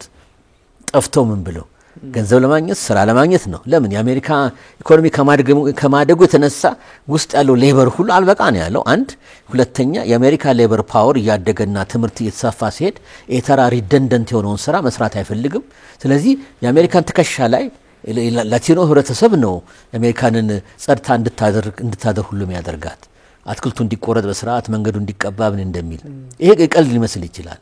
እዛ ነው ሰው ያውቃል ማለት እንደሆነ እያንዳንዱ ሆቴል በማ አልጋንጣፊው ኩችና የሚሰራው ምግብ አቅራቢው ጋዝ ስቴሽኑ ላንድስኬፒንጉ ማማን የሚሰራው ብትል ይሄ ሜንስቱ አሜሪካኑ ኢቭን ጥቁሩ ከፍ ያለ ደረጃ የደረሱት ደርሰው ያንን የመናቅና ዝቅ ያለ ሚኒያል ስራ ፊዚካል ሌበር መስራት አይፈልጉም። ስለዚህ ያንን ጋፕ የሚሞላው ከውጭ መጥቶ ነው። ለወንድሞቼ መመኘት አይደለም ግን ሀቅ አለ። ኢኮኖሚክ ሎ ኦፍ ኢኮኖሚክስ ነው። የአንድ አገር ኢኮኖሚ እያጠፈ እያደገ የሚሄድ ቁጥር የስራ ዕድል ሀገራችን ውስጥ ለሌላውም ኢምፓክትፉል ነው። እነሱ ተስቦ ይመጣሉ በትምህርቱም በሳይንሱም። እኔ ሁሌ ምለው አሁን ራሱ ጅጅጋ ሂጄ ሳስተምር ከሞቃዲሾ ተማሪዎች አሉ እየተሳቡ እየመጡ፣ ከሀርጌሳ ተማሪዎች አሉ፣ በርበራ ተማሪዎች ይማራሉ። ታምናለህ? ገና እኮ የተሟሟቅን ነው። ለምን? የትምህርቱን ድል በመጠቀም ነው። የጅቡቲ ሁሉ ተማሪዎች አግኝቻለሁ ጅጅጋ ተግባብተና ተከተለኛል። ይሄ ነው ይሄ ሪያሊቲው ነው። ከዚህ አዙሪት ሊወጡ አይችሉም። ኢትዮጵያ ባላት ማስል ባላት ህዝብ ብዛት ቆዳ ስፋት ባላት ሀብትና ሪሶርስ ውሃውን ያዙ እንጂ እነሱ ከዛ ውጪ አይናኑን ከማየት ውጪ ማለት ነው። ኢትዮጵያ እድገት እንደ ሳተላይት እኛ ዙሪያ ነው የሚሽከረከሩት ለማለት ነው። 34 ዓመት በተመለከተ ኤርትራን ሎስት ይርስ ነው የጠፋ አመታት ናቸው። ሎስት ይርስ እንበል ወዲያው የሚመኙትን ሲንጋፖርን ተፈጽሞ ቢሆን ኖሮ ልቦናቸው ታይቷቸው ቢሆን ኖሮ ሲንጋፖርም ያድጋል እኛም እናድጋለን። የተፎካከር ቅድም እንዳልኩ ይሰራል ይመጣሉ። ሜዳችንን እንጃ ግን ዋን ሳይድድ አመለካከት እስካሁን የሚቀር አይደለም። ምልህ ጎረቤትህን እንደ ኮሎኒያሊስት ምናምን ወል ታሪኩ ሊሆን ይችላል ግን እስ ነው ትንሽ እንኳን ፖዚቲቭ ነገር ልክ እንደው የምትጠብቀው ነገር አለማመን እናንተን ምናምን የሚል ነገር አለ። በእኛ በኩል በርግደን ነው እንደገነት ነው የተባሉት ያኔ ታውቃለህ። እንደውም በየቦታው ስንሄዳው ኤርትራን እናገኛለን። አንድ ቀን ኤርትራዊ ነህ ብሎ የሚናገር አፍላፊ ኢትዮጵያዊ የለም። እንግዲህ ያመለጠኝ አምልጦኝ ይሆናል። ከኛም ጥሩ ያልሆነ ሰው የለም ማለት አይደለም። ግን እንደውንም ታዲያ ኤርትራ ያስመራ ልጅ ተብሎ መቼ መጣ በሐዘኔታ ባድናቆት እንዲህ ነው። ይሄ ማንንም ይመሰክራል። እኛን በዛ መልክ ከማየቱ መቼ ነው የሚጀምረው? ይሄ 30 ዓመት 40 ዓመት ትግል የተባለው እንደ መርዝ ጸረ ኢትዮጵያ ሆነ። ይሄን ደግ ህዝብ ያልተሰጠውን ካራክተር አሳሲኔሽን የተሰጠው የኖሩበት ጊዜ ነውና ራሳቸውን እንደ ደም ትራንስፊውዥን ማስተካከል ያስፈልጋል ነው የሚለው። ከሁሉ ደግሞ ኤርትራ ኬዝ የሚያሳዝነው በአፄ ኃይለ ሥላሴ ጊዜ ነፃነት ሲናፍቃቸው በኮሎኒያሊዝም በአፓርታይድ ስርዓት ሲሰቃዩ እየሸሹ ነፃይቱ ሀገር ወደ ኢትዮጵያ ነበር የሚመጡት። አዋሳና አካባቢ ያለው ስንት ቤተሰብ የሰፈረው ይመስክር። አዲስ አበባ ያለው ድሬዳዋ ያለው በተለይ አዲስ አበባ ያለው ኤርትራዊ ይመስክር። ነፃነት ተናፈቀው ልጆቻቸውን ኢትዮጵያ ሁሉ ብለው ይሰየሙ ነበሩ። ኢትዮጵያ መንግስት ደግሞ ያኔ የሚያሳፍር አይደል እንደወንድም ተቀብሎ ሚኒስትሮች አምባሳደሮች ቁልፍ ቦታ እንዲሁም ከቁጥራቸውና ከሚገባው በላይ ካቢኔ ብታይ they were over represented ይሁኑ እሰይ ነው አይደለም። ዩናይትድ ኔሽን ማን የፈረመው እኔ ከለከለ ይላል። ከዛው 2-3 ኤርትራኖች ናቸው። አሜሪካ አምባሳደር ሆነ የሰሩት ከለከለ ይላል 2-3 አሜሪካ በየሀገሩ አነፍጋቸው እድሉን የትምህርት እድል በኢትዮጵያ ስኮላርሺፕ ያልተማረ ኤርትራዊ ያለ የለም ብዛቱ በአባቶቻችን ዘመን ማለት ከኔም በላይ በኢትዮጵያ ዘመን የሚሄዱት ያ ነበር ሞቅ ያለ ወንድማዊ ግንኙነት ያንን አመዳፋችን ይሆን ነው እና ይሄ ሪቨርሰል ያስፈልገዋል። የአቲቲዩድ እና የአስተሳሰብ ጉዳይ ችግር አለ ከኛም ይኖራል። በተለይ ቅሬታው ከመገንጠል በኋላ እሱንም እኛ ቶክሲክ የሆነውን ሁኔታዎች እኛም ራሳችንን እንፈትሽ። እነሱም የቶክሲክ ለአመታት ያለውን አቲቲዩድ እና ኢትዮጵያ ለማመለካከት ቆም ብለው መስዋዕት አስቀምጠው ፊታቸው ራሳቸውን ኢቫሉዌት ማድረግ መቻል አለባቸው። እንደውም መድኃኒት የሚሆነው አንደኛው ግንኙነታችንን ወደፊት ዲተርማይን የሚያደርገውና የምናሰምርበት ይሄ ግንኙነት ይመስለኛል። አሁን ወደ አመጣው የአመራር ለውጥ ልንጣ ዴፊኒትሊ እብደት ካልሆነ ካሁን በኋላ የሚመጣው ኤርትራ አትሊስት ከጎረቤቶቹ ጋር በሰላም እኖራለሁ ፈልጋለሁ የሚል መንግስት ይመጣል የሚል ነው እኔ ትንበያዬ። ያ ከሆነ ለነሱም ግሩም ነው ለኛም ግሩም ነው። ያበላሸነውን ያስተካከለን የሚጠናከረውን ያጠናከርን አብረን እናድጋለን። በርንስ ጋም ካሉ አክብረን ነገር ግን አሁንም ይሄ የውሃ በሩን በተመለከተ ጠቀሜታውን አስረድተን ተማምነንበት ስንት ጥናት እኮ ነው ፕሬዝዳንት ኢሳያስ ቢሮ ተቀመጠው እስከ 7 ጥናት ነው የሚባለው። ተቀመጠ ዝም ብሎ ይቀበላል ይመጣል። በዛ መልክ ሳይሆን ምላሽ አግኝተን ምንሄድበት ሁኔታ ይኖራልና ተስፋው ወደፊት ነው። ለአሁን ግን ሪሊ የተዘጋ በሩ የተዘጋ ይመስላል። መጀመሪያ ላይ ያነሱት ሐሳብ አለ በአንድ ላንድ ሎክድ የሆነ ሀገር ሌላውን ሀገር በርግጥ ታሪካዊ ነገሮችንም ወይም ደግሞ ከህግ አንፃርም የተወሰነ ሐሳብ እናነሳ እንችላለን። ሌላውን ሀገር ተጠቅሞ የትራንዚት ስቴት የሚባለውን ተጠቅሞ የመገልገል መብት አለው። ምክንያቱም ከዛም በኋላ የሚገኘው ዓለም አቀፍ ህግ ያስገድዳል። እንዴ አሉ በፕሪንሲፕል ደረጃ ብዙ ህጎች አሉና እዛ ዓለም አቀፍ ውሃ የመጠቀም መብት አለ። ያን ትራንዚትም ስታረግ በርግጥ ስምምነት ይፈልጋል ከዛ ሀገር ጋር ትራንዚት ከሚደረግበት ሀገር ጋር እንደኛ ያለው ደግሞ ሁለንተናዊ ተቀባይነት ያለው አገር ደግሞ በተለየ አይን የሚታይበት ብዙ አሰራሮች እንዳሉ ስንመለከት ነበርና ምሳሌም ይኖራል። እርስዎ ያነሱት እንደነ ጅቡቲ ያለ ሀገር ኢትዮጵያ ኦፕሽን ነው የምትፈልገው። አሁን ጅቡቲንም እጠላለሁ አላለችም፣ ሶማሌንም እተዋለሁ አላለችም። ሁሉም ያስፈልጋል። በኤርትራም ያስፈልጋል። ላሙ ድረስ ኬንያ ድረስ ያስፈልጋል። ደቡብ ኢትዮጵያ በተለይ ላሙ ራሱ ያስፈልገናል። ከሞምባሳ 180 ኪሎ ሜትር ወደ ላይ ነው፣ ልክ ሶማሌ ቦርደር አካባቢ። እሱም እንኳን ሌሎቸው በርበራ ልክ ነው። ኦፕሽን ፍለጋ ላይ ናት ኢትዮጵያ። አንድ እንደው እነሱ እንደሚፈሩት አሰብ ብቻ አንድ የሆነ የወሩራል ምናምን አይነት ስሜት ያለው አይደለም። ምርጫ ፍለጋ ነው። ወይም ደግሞ ኦፕሽን ብዙ አማራጮች ያስፈልጋል ለትልቅ ኢኮኖሚ ሀገርና ሜቢ እንዳሉት እኮ ነው በአንድ ሀገር ላይ ጥገኛ መሆን የዛን ሀገር ፖለቲካ ማንበብ የዛን ሀገር የውጭ ፖሊሲ ሪስክ አለው። ከዛ ጋር ጅቡቲ ካኮረፈች እኮ 95% የንግድ እንቅስቃሴያችን አኮረፈችና ብለን ተዘጋን ማለት ነው። ስለዚህ ሌላም አማራጮች ስለሚያስፈልጉ ነው የኢትዮጵያ ሕዝብና የኢትዮጵያ መንግስት ሌሎች አማራጮችንም ያስፈልጉኛል በአሰብ በኩልም በሌላው የኤርትራም ክፍል የሚሉት 2000 ኪሎ ሜትር እንዳሉት እንደው ታቀፈው አይናኑን ብታዩ ምን ያረጋል? ገንዘብ አይሆንም። እና ይሄ ነገሮች አሉና ምንድናቸው እንደው ይሄ በጣም ፖቴንሻል የሆኑ አማራጮች ወይም ደግሞ ፖሲብል ዌይስ የሚባሉት እንደ 1 2 3 ተብሎ የሚዘረዘሩ ይሄን አቺቭ ለማድረግ? በጣም ጥሩ እንግዲህ ጥሩ ጥያቄ ነው። አንዱ ሊጋሊንም አንረሳው ሰር ኢንተርናሽናል ኮርት ኦፍ ጀስቲስ ድረስ መሄድ መብታችን ነው። መክሰስ ማለት ነው። በዩናይትድ ኔሽን መድረኮች ሁሉ ይሄን አጀንዳውን አምሰለ ትናንት በግልጽ ነው መንግስት ያስቀመጠው ትራንስፓረንት በሆነ ሁኔታ ይሄን ጉዳይ ይሄንን በደል ይሄንን ሾርት ካሚንግ ለአካባቢ ጎረቤት ሀገር ጀምረህ ለአፍሪካ ወንድሞቻችን ለአውሮፓ ህብረት ለዓለም ህብረተሰብ ላይ ድረስ ሁሉንም ዩናይትድ ኔሽን ድረስ ሁሉ ማዳረስ አለብን። የመክሰስ መብት አለን።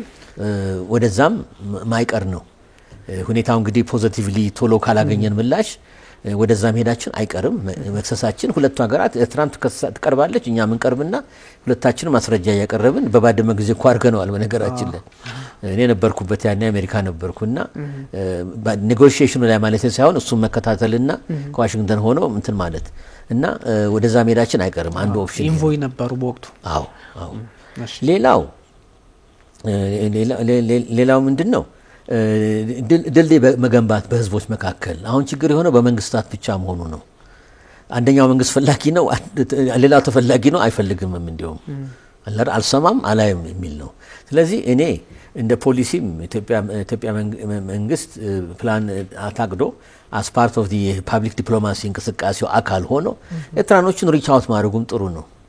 ሪሊ ሚስ አንደርስታንዲንግ እና ሚስ ኢንፎርሜሽንም ካለ ለማጥራት ይረዳናል።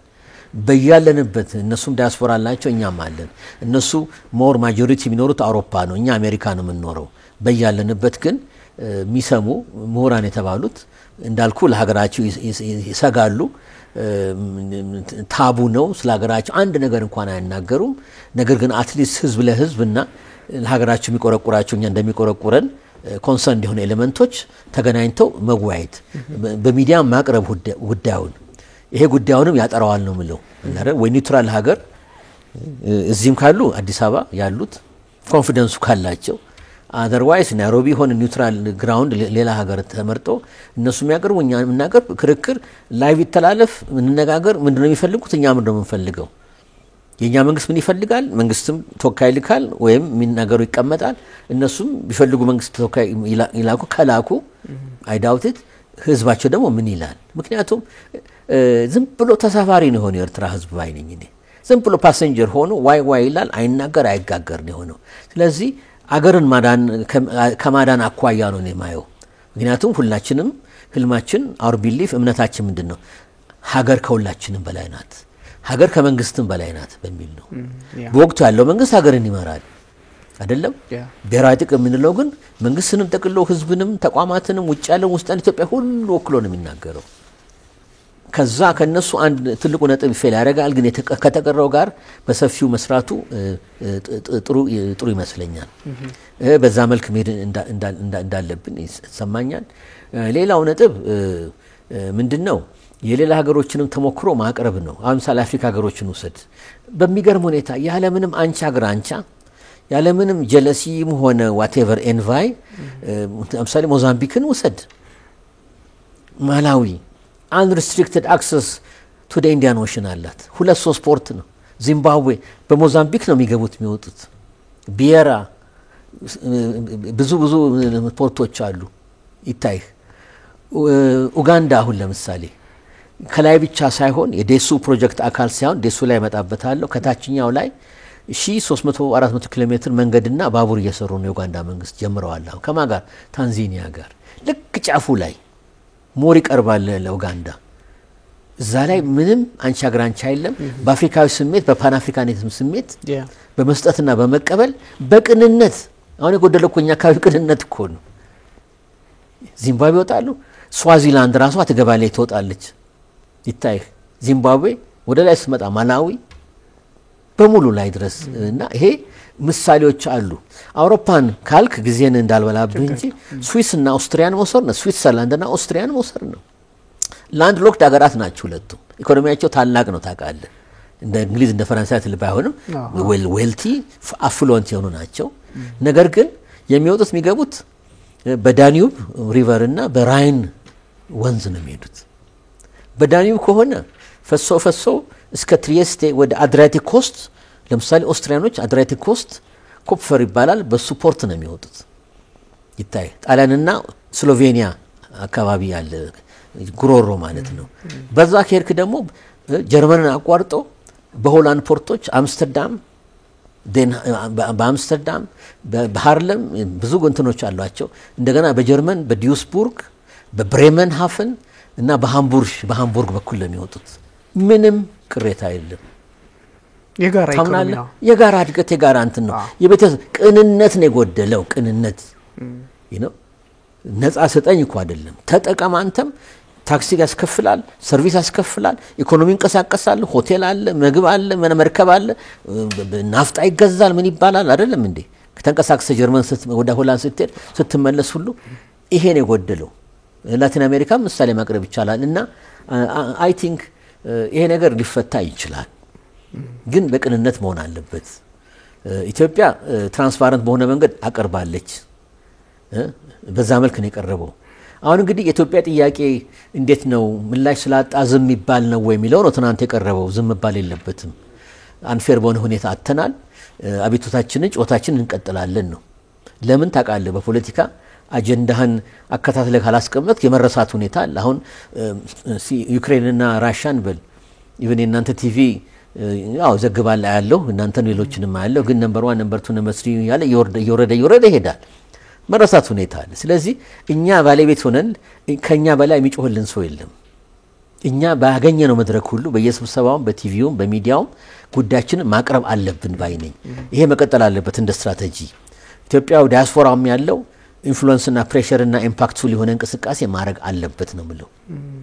በየሁላችን በየፊናችን ለመንግስት ብቻ የሚተው ጉዳይ አይደለም። ለምን የመንግስት አቅምም የተወሰነ ነው።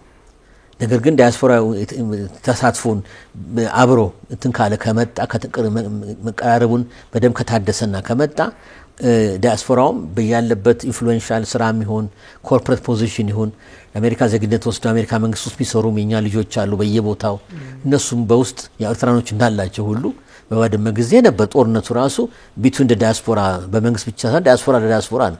ሁላችንም ዘመድ እየፈለግን እንንቀሳቀስ ነበር ውስጡን ማለት ነው። ኮንግሬስን ገብተን ኢንፍሉዌንስ ለማድረግ ለመሞከር ማለት ነው። እና ይሄን ስትራቴጂና ታክቲክ ከተከተል ጥሩ ይሆናል ነው የምለው እኔ። ልክ ነው። ይሄኛው ዲፕሎማሲው ላይ ነው። አሁን ብዙ አይነት የዲፕሎማሲ ስራዎች ነው የሚጠበቅብን።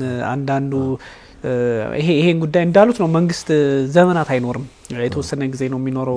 በተለያየ በተፈጥሮም ይሁን በራሱ ዲኬ የሚያረግም ነገር አለ። መንግስት አይኖርም፣ ግን አንድ ሀገር አንድ ህዝብ ማንነቱ ኢተርናል ነው፣ ይቀጥላልና ከዛ አንፃር አንዳንድ እኮ ሀሳቡ ልክ ነው ግን ምናምን ብሎ ጥያቄ አሁን አይደለም ሰዓቱ ምናምን ይሏሉ። ጀስት ፕራይም ሚኒስትሩ እንዳሉት አትሊስት ትልቁን በር አንኳኩቶ መጠበቅም ትልቅ ስራ ነውና የዲፕሎማሲ ስራ ውስጥ ምን መሆን አለበት የሚለውን ብናየው በጣም ጥሩ።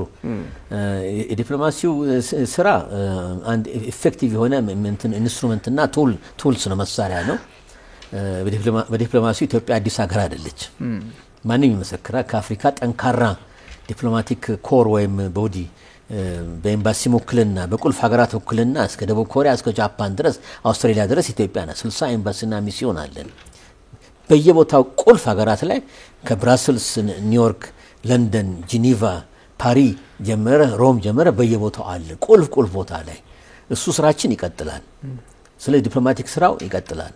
ዓለም አቀፍ ውስጥ ባለንባቸው ውክልና ፋኦም ሆነ ዩኒሴፍም ሆነ ዩኤንኤችሲአር ሆነ በየቦታ ሆነ ዩኤንንም ሆነ ራሱ ዋናው ዩኔስኮም ሆነ እሱም ስራ መቀጠል አለበት፣ በሰፊው መቀጠል አለበት። ጉዳያችንን ማብራራት አለብን። በየመድረኩ የኢትዮጵያን ቅሬታና ብሶት እና ጉድለቷን በምን መልክ የሚለው ሰላማዊ ነው በሰላማዊ መንገድ የሚለውን የተንተራስን መሆን አለበት፣ ማስረዳት አለበት። ምክንያቱም ታውቃለህ ናሬቲቮች ኢትዮጵያ ትልቅ ሀገር ናት፣ እቺ ኤርትራን ትንሿን ሚኒስኩል የሆነች ሀገር ለመጫን እንዲማድረግ የሚለው ደግሞ ትርክት ካውንተር ትርክት ይመጣል። ስለዚህ የኛ ከፍትሃዊነት ጉዳይ እንደሆነ በጡጫማ ቢሆን ብዙ ነገር ማድረግ ሲቻል አላደረግንም። አሁንም ለማይማን ምን ለመነው ማን እኛ ነን የሚያሳይ ምንድነው በትትና አቅሙ ማስሉ ጠፍቶ አይደለም። አሁን ብለዲ ይሆናል በፊትም ነበር። ስለሆነ እኛ ይሄንን ኦፕሽን እንደማንከተል እያብራራን ነው። ከዛ ውጪ በዲፕሎማቲክ አክቲቪቲ ወዳጅ ማፍራት አለብን፣ እያፈራን ነው። ለኤርትራኖቹ ምላሽና ለኤርትራን ህዝብ ቅድም እንዳልኩት ወደ ፓብሊክ ዲፕሎማሲ በሰፊው መስራት አለብን። ለአካባቢው ህዝብና ለዓለም ህዝብ ማብራራት አለብን። የኛ ኬዝ ኮዝ ትክክል ኮዝ እንደሆነ ማብራራት አለብን። በቅንጅት መሰራት አለበት ነው ምለው። ይሄን በተጠናከረ ሁኔታ ማድረግ አለብን። እዚህ ላይ እንግዲህ እኔ ሁሌ ምለው ነው በአገር እንዴት ነው በአገር የሚኮረፈው? እሺ መንግስትን አትደግፍ እንዴት በእናት ሀገሩ በእናት ይኮረፋል? ኢትዮጵያ እኮ ነው ነገ እኮ ራሱ ስልጣን ላይ ቢመጣ ተሳክቶለት ሁላችንም እንጠይቀው እኮ ነው ምን ሰራህ ለሀገር የምንለው ነገር አይደለም እንዴ? እና ይሄ መንግስት አምኖበት ፓርቲ ፕሮግራም አድርጎ ፒፒ ማለት ይሄ ነው ሲንቀሳቀሱ እኔ ምንም ይሉኝታ አያስፈልግም፣ እደግፈዋለሁ። የፈለገውን ሰው የፈለገውን ይበል፣ እደግፋለሁ። አገሬ ናታ። የአገሬን ደህንነት የሚያስከብር ለአገሬ ደህንነት የሚከላከል አገሬን የሚጠብቅና የሚያስጠብቅ የአገሬ ጉዳይ ቆርቁሮት እርምጃ የሚወስድ አቤት የሚል ጉዳዩን የሚያስረዳ ልጆቻችን እኮ ማሰብ መቻል አለብን። የነገር እኮ ዝም ብለን እንደ ሰጎና ሳን ውስጥ ቀብረን ከኖርን እኮ ያንተ ወጣቶች ናቸው ልጆቻችን ሁሉ ገና ይከፍሉበታል እኮ። መስራት ያለብን አሁን እኮ ነው፣ መዘጋጀት ያለብን። መልስ ቢገኝም ቁጥሩ የሚሆነው ካሁኑ እኮ ነው። ምክንያቱም ችግሩ ኮስትሊ የሆነ በደምም በፍትጊያም በገንዘብም በምንም እጥፍ እያለ ሀገራችን እንደሚጎዳው እንደገና ሀገራችንን ደግሞ ማላገጫ ነው የሚያረጋት። እቺ ሀገር አሁንም ብዙ ጠላት አላት ከግብጽ ጀምሮ በአባይ ውሃ። እንግዲህ እዚህ ላይ ተላላኪም አለ ከውስጣችን ይታይ። አባይ ውሃ ለምን ይሰራል የሚል ጎበዝ መጥቷል አሁን። አዎ ካንጀቴ ነው መጥቷል። አገርን ያለማላ ነገ እኮ ትረከበዋለህ።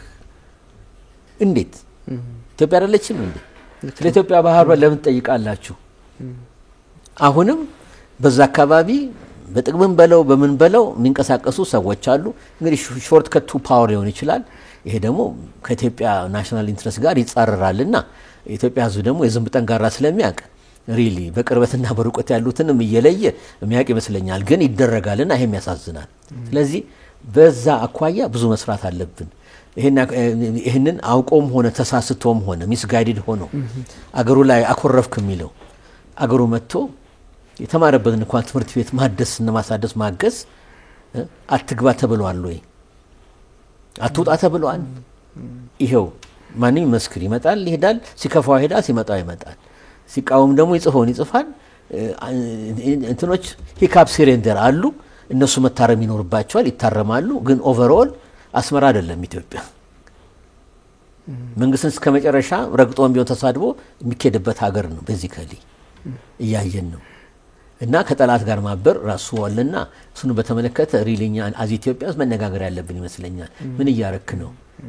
እናትን ስትወድ ልጅን ሲወዱት እናት እንደሚያል ከነምኑ እንደሚባለው ኢትዮጵያን ከሆነ ኢትዮጵያን ያስቀደመ የፈለገው ልዩነት ቢኖር ከሚያሰራ መንግስት ጋር አብሮ መቆም ምንም ነው ደግሞ ታቦ የለውም። እና በዛ መልክ እያሰበ ቀልቡን ገዝቶ ኢትዮጵያን እንዲያስብ ኢትዮጵያን እንዲያገዝ ይጠብቃል። ግን እሱ ሲጠበቅ ደግሞ ይመሻል ይነጋል ብሎ ምን ተው ነገር አይደለም ያለው ይሰራል አንጠባበቅም ድሮ ቀረ መጠባበቅ ያለው አገሩን የሚወድ እየተንቀሳቀሰ ለአገሩ እየተቆረቆረ እየሰራ ሄዳልና ለህሊናውም ነገ የተሻለች ኢትዮጵያ ለማስረከብ ኢትዮጵያን ከአደጋ ለመጠበቅ ካሁኑ መሰራት ስላለበት በዛ መልክ መሰራት እንዳለበት ይታየኛል ነው ማለት ነው። ምናልባት የጂኦፖለቲካል ኢምፓክቱን የሚያሳዩ ጉዳዮችም እየተመለከትኩ ነበርና እሱን እንደው የመጨረሻ ጥያቄ ነው አጠራርገው ፕሮፌሰር። ጥሩ ጂኦፖለቲካውን በተመለከተ አንድ ነገር አለ። ኢትዮጵያን ገናናነትን ትልቅነት የማይፈልጉ ሀገራት አሉ ከግብጽ ጀምሮ ብያለሁ። የሚያሳዝነው ህዝቡ አላልኩም የኤርትራ መንግስት በጣም ኩዌስቸነብል ነው ቢሄቪየሩ በጓላ ማየት አይኑ መቅላት ምናምን ያሳዝናል። ከወንድም አይጠበቅም ይሄ እነሱ ለምን ሲንጋፖርን አይተኮሱም? እኔ አልቢ ሃፒ ፎር them እንደሰ ይተኮሱ ምን አለ ኩራት ነው እንደሚሆኑት። ስለዚህ ይሄ ችግር አለ። የአካባቢው ሪጂናል ፖለቲክስ እና ኢኩዌሽኑ እየተለዋወጠ ነው። አሁን ብዙ አክተሮች እየመጡ ነው። ምናቃቸው ኮንቬንሽናል አክተሮች በኢትዮጵያ አብሰንስ 34 አመት ወዲህ እንግዲህ ምንመለስበት ይሆናል በቅርቡ ከዚህ ጋር ምንድነው የምናየው የገልፍ ሀገራት ሞር ሬድ ሲ ውስጥ እየገቡ ነው ተሳትፎ ያደረጉ ነው በእንቅስቃሴም ሆነ በምን ኤሚሬቶች ኦማን ራሷ ካታር ባህሬን እንኳን አይደለም ግን ዩኤኢ በሰፊው ቱርክ ከርቀት መጥተው ከኤዥያ ማይነር ወደዚህ መጥተው ቻይና በፈጠነ ሁኔታ ቤዝም የመጀመሪያው ፎረን ቤዛቸው ጅቡቲ ነው 10000 ሰራዊት ያለው እንግዲህ ሲጀመር ነው ብለ አሁን ጨምሮም ሊሆን ይችላል እሳት የላሰ ኤሊት ባየር በመሬት በባህር በተቀናበ ኮማንዶ ምኑ በደንብ ታጠቀ ሁሉም የተረመሰመሱ ነው። ጃፓንም አለች ሁሉም አለች። ኢትዮጵያ ሲባል ሁሉም አይኑ ይቀላል ለምን ይባላል? ለምን ዋይ እንደውም የሚመለከተንኛ ነው። ጃፓን መርከቦች በሲ ፓይሬሲ ስለተነኩ በሚል ነው ጉዳዩ አለቀ። ለምን አይመለሱም? መመለስ አይፈልጉም። ጅቡቲ ደግሞ ይፈቅዱላቸዋል። ለምን? ሁሉም ይከፍላል በየአመቱ ኪራይ ይሰበሰባል። ከኢትዮጵያ ቢገኘው አለ እሱም አጠቃላይ ነው። ከአሜሪካም 100-200 ሬንታል ቤዝ ሬንታል እና እንደገና ሎካል ኢኮኖሚ የሚንቀሳቀሰው በእነሱ በሚያደርጉት ከቢራው ጀምሮ ወጪ ነውና እዛ ላይ ይፈልጋል። ስለዚህ የኛ ዛ መምጣት የማይፈልጉ ሀገራት አሉ። በነገራችን ላይ ከጅቡቲ ጋር ጥረት ተደርጎ ነበር። ብትፈልጉ ዱራ ላይ መሰለኝ አንደኛውን ፖርት ወሰዱ ተባለ። ግን እዚህ ላይ እስከሰማው ድረስ ምንጩ ላይ አልነበርኩም። ግን እስከጻፈው ድረስ ሳሊ አንድ መኪና ሁለት ሹፌር እንደተደራርቦ ቁጭ ብሎ ሊነዳ ይችላል። እንደገባኝ እንደተረዳሁት የኢትዮጵያ መንግስትም ቅሬታው ምንድነው አስተዳደሩን ምኑን በተመለከተ እኛ እንምራው እንዴ እሰጣለሁ ያባት ነው እንከፍላለን እንጠቀምበታለን ገንዘብን ታገኛለህ በቦርድ ላይ በኮሚቴ ላይ ትቀመጣለህ። ግን ዋና ሾፍሩና ነው ዲሲዥኑ ላይ ሁለት ሰው ተጣብቀን ተቀምጠ ሁለት ሀገር የራሱ ትልቅ ማነቆ ነው። ይሄ ኮነ ኖ ቴንክ ዩ ይቅርብን በሚል የተወሰነ መሰለኝ። ይሄ እንግዲህ የራሴ እይታ ነው ለሳሳቻለው ታርታረማለሁ። ይሄ ሁኔታ አለ። ስለዚህ ቅንነት ከተባለ ጅቡቲም አለ። ኤርትራ ብቻ አይደለም። ኤርትራ ምንለው ባለን ደም ትስስርና አንድ ሀገር ሆነን ስለኖርን ነው።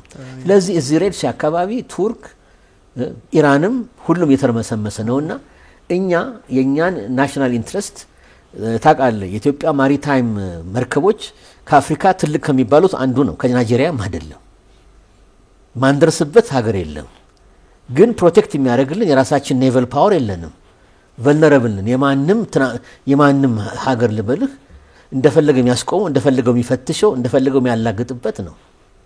የራስ ሰራዊት ግን ሲኖር ኔቨል ፎርስ አታስደፍርም ድሮ እንደምናረገው እንደዚህ በዛን ሁኔታ ነው እንድንሽ መደመድ የተፈለገው። እንመለስልን እኮ አለኝታ ነው እኔ ሌላ አይደለም። በኢትዮጵያ ፈሪሃ እግዚአብሔርነትና በኢትዮጵያ ካልቸርና ቫልዩአችን ስንቆም አለኝታ ለሌሎቹ ደካሞቹ አለኝታ ነው ምን ሆነው እንደው ለኛ ነው ለነሱ አለኝታ ምን ሆነው የኛ ዛ ፕሬዘንስ አድ ቫልዩ ያደርጋል። አንድ ሁለተኛ ደግሞ ለነሱ አለኝታ ለነሱ ፕሮቴክሽን የደቃቅ ሀገር ኢቭን ኤርትራ አለኝታ ምን ሆነው እኛ ነን። በዛ መታየት አለበት።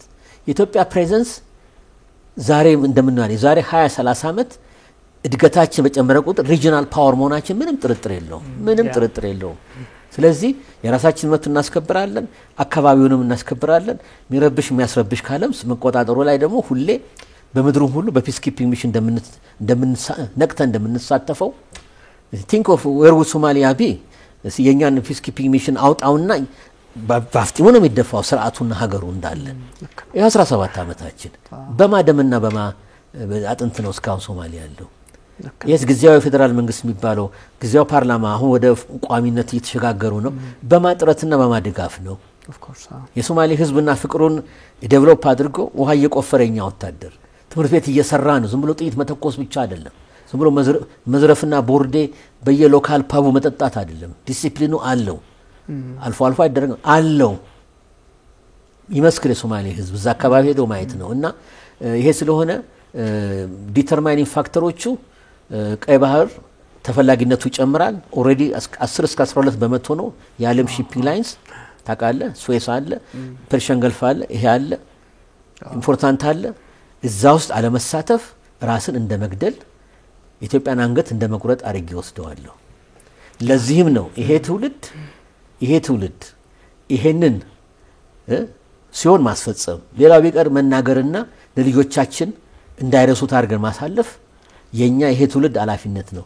ይሄን ማድረግ ያልቻለ ትውልድ ከዚህ በፊትም ብየዋለሁ ሙት ትውልድ ነው እንደሙት ትውልድ አድርጌ ነው ወስደው ይሄ የራሴ ምሽከመው ነው የፈለገውን ቢባል ምክንያቱም ያንዳንዱ ትውልድ የተሻለች ሀገር ነው እንጂ አሳልፎ የሚሰጠው ደካማ ስንኩላን የሆነች ሀገር ማላገጫ የሆነች ሀገር መተው አይገባም we owe it ያድዋን ውጤት ተመልከት ሞተው ነው አያቶቻችን እቺ ነገር ያቆዩት እንጂ አልቆልን ነበር ያኔ አሁንም ይሄ ትውልድ አላፊነት ይሄ ትውልድና ይሄ መንግስት ትልቅ አላፊነት አለበት ጊዜው መጥቷል እየመጣ ነው መንግስት ልብትርታና የህዝብ ልብትርታ እየገጠመ አንድ ላይ እየቆመ ነው ብዙ ጊዜ ሀገራት የሚፈርሱትና ጠንክረው የሚወጡት ወይ መንግስት አመራሩ የለም ህዝቡ ሬዲ ሆኖ ወይ አመራሩ ሬዲ ሆኖ ቶማስ ሳንካራ በለው ማበለው ህዝቡ ወደ ኋላ ነው አሁን ግን እየተጣበ የመጣን ሬዞናንስ አግኝቶ ተቀባይነት ቁቡልነት ያገኘ ይሄን ትክክለኛ መብታችን ነው ብሎ ያንዳንዱ ህፃኑ ወጣቱ እንኳን ሳይቀር ኢትዮጵያዊ የተነሳበት ጊዜ ነውና ይሄንን መጠቀም ያስፈልጋል ማለት ፈልጋል በጣም ታንኪዩ ፕሮፌሰር ጥሩ ቆይታ ነበር የነበረን እግዚአብሔር ይስጥልን አመሰግናለሁ ኦልራይት ሁን ተመልካቾቻችን ተከታተሉት የነበረው ኢንቢሲ ዓለም አቀፍና የቀይ ባህርን ጉዳይና የባህር በርን የተመለከቱ የኢትዮጵያን ፖለቲካ ጭምር አፍሪካ ቀንድን ጂኦፖለቲካው ምን ይመስላል የሚለውን በስፋት ዳሰነዋል እንግዲህ የተለያዩ ሐሳቦችን ማንሳታችንን እንቀጥላለን ፕሮፌሰር ብሩክ ኃይሉና ቢኒያም ካሴ አብረናችሁ ቆይታ አድርገናል መልካም ጊዜ ይሁንላችሁ